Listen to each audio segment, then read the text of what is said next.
एक मीटिंग के दौरान वजीर आला सिद्धरामैया ने महकमा तालीम के सेक्रेटरी से राबता करने के बाद district deputy director of public instruction और ब्लॉक एजुकेशन ऑफिसर को सस्पेंड करने की हिदायत दी, क्योंकि जिला तालीमी दर्जाबंदी में 10वीं से 27वीं नंबर पर आ गया है। उन्होंने DDPI से इनके एहतसाब के बारे में सवाल किया, उनकी कोशिशों पर तनकीद की, ये नोट करते हुए कि 20% ग्रेस मार्क्स देने के बावजूद पास होने की शरह में कमी आई है। वजीर आला ने जिला के तालीमी मयार पर CEO से नुमाया गिरावट पर शर्मिंदगी की जरूरत पर जोर दिया। उन्होंने एजुकेशन सेक्रेटरी रितेश को हिदायत दी कि वो DDPI और BEO दोनों को फौरी तौर पर सस्पेंड करें और CEO को नोटिस जारी करें। वजीर आला ने जिला की तालीमी तरक्की को बेहतर बनाने के लिए संजीदा मंसूबों की तैयारी का भी मुतालबा किया। ಜಿಲ್ಲಾ ಮಟ್ಟದ ಅಭಿವೃದ್ಧಿ ಕಾರ್ಯಕ್ರಮಗಳನ್ನು ರಿವ್ಯೂ ಮಾಡಿ ಅಧಿಕಾರಿಗಳಿಗೆ ಸರ್ಕಾರದ ನಿಲುವನ್ನು ಸ್ಪಷ್ಟಪಡಿಸಿದ್ದೀವಿ.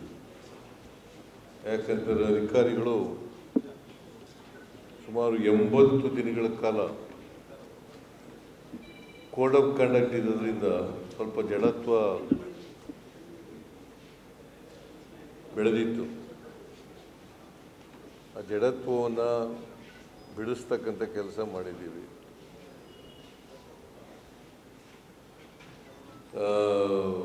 ಎಜುಕೇಷನ್ ಡಿಪಾರ್ಟ್ಮೆಂಟ್ನಲ್ಲಿ ಒಬ್ಬ DDPI ಅವರು ಬಂದು 10 ತಿಂಗಳಾಗಿದೆ. ವಿಜಯನಗರ ಜಿಲ್ಲೆಯಲ್ಲಿ SSLC ಪರೀಕ್ಷೆಯಲ್ಲಿ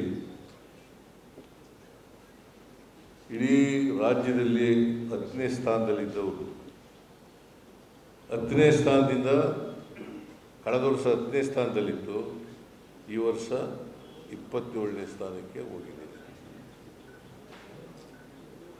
ಅದಕ್ಕೆ DDPI ಜವಾಬ್ದಾರಿ ತಗೋಬೇಕು ಅಂತೇಳಿ DDPI ಅವ್ರನ್ನ ಸಸ್ಪೆಂಡ್ ಮಾಡಿ ಅಂತೇಳಿ ಎಜುಕೇಷನ್ನ ಪ್ರಿನ್ಸಿಪಾಲ್ ಸೆಕ್ರೆಟರಿಗೆ ಸೂಚನೆ ಕೊಟ್ಟಿದ್ದೀನಿ, ನಂಬರ್ 1. ಮತ್ತು BEOಗಳಿಗೆಲ್ಲ ನೋಟಿಸ್ ಕೊಡಿ ಅಂತೇಳಿ.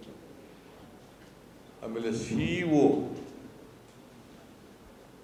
ಜಿಲ್ಲಾ ಪಂಚಾಯತಿ ಅವ್ರಿಗೂ ಕೂಡ ನೋಟಿಸ್ ಕೊಡಬೇಕು ಅಂತ ಹೇಳಿದ್ದೀನಿ. ಬಿಕಾಸ್ ಜಿಲ್ಲಾ ಪಂಚಾಯತಿ CEO ಕೂಡ ಜವಾಬ್ದಾರ, BEOಗಳು ಜವಾಬ್ದಾರ, ಟೀಚರ್ಗಳು ಜವಾಬ್ದಾರ, DDPI ಜವಾಬ್ದಾರ. ಸೊ ಅವ್ರನ್ನ ಸಸ್ಪೆಂಡ್ ಮಾಡ್ತಕ್ಕಂಥ ಕೆಲಸ ಮಾಡಿದ್ದೀನಿ.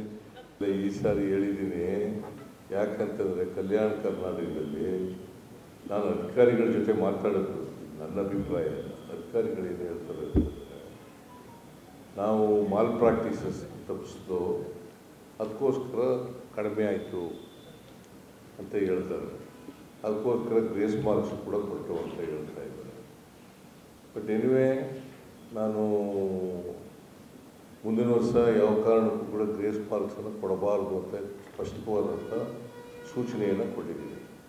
ಮುಂದಿನ ವರ್ಷ ಯಾವ ಕಾರಣ. ಸೊ ಅದರಿಂದ ವಾಸ್ತವವಾಗಿ ವಸ್ತುಸ್ಥಿತಿ ಹೇಗಿದೆ ಆ ಥರ ಪರೀಕ್ಷೆಯಲ್ಲಿ ಯಾರು ನಿಜವಾಗಿ ಪಾಸ್ ಆಗ್ತಾರೆ, ಒಂದು ಪಾಸ್ ಮಾಡ್ತಕ್ಕಂಥವ್ರನ್ನ ಪಾಸ್ ಮಾಡಬೇಕು ಅವರ ಮೆರಿಟ್ ಮೇಲೆ. ಎರಡನೇದು ಕೋಚಿಂಗ್ ಇಂಪ್ರೂವ್ಮೆಂಟ್ ಮಾಡ್ತಕ್ಕಂಥದ್ದನ್ನು ಮಾಡಬೇಕು. ಅದು ಟೀಚರ್ಸು, BEO, DDPI ಅವರೆಲ್ಲರಿಗೂ ಕೂಡ ನಾನು ಒಂದು ಮೀಟಿಂಗ್ ಮಾಡಿದೆ ಬೆಂಗಳೂರಿನಲ್ಲಿ. ಮೀಟಿಂಗ್ ಮಾಡಿ ಸಂಬಂಧಪಟ್ಟಂಥ ಎಲ್ಲ ಅಧಿಕಾರಿಗಳಿಗೆ ಸೂಚನೆಯನ್ನು ಕೊಟ್ಟಿದ್ದೆ.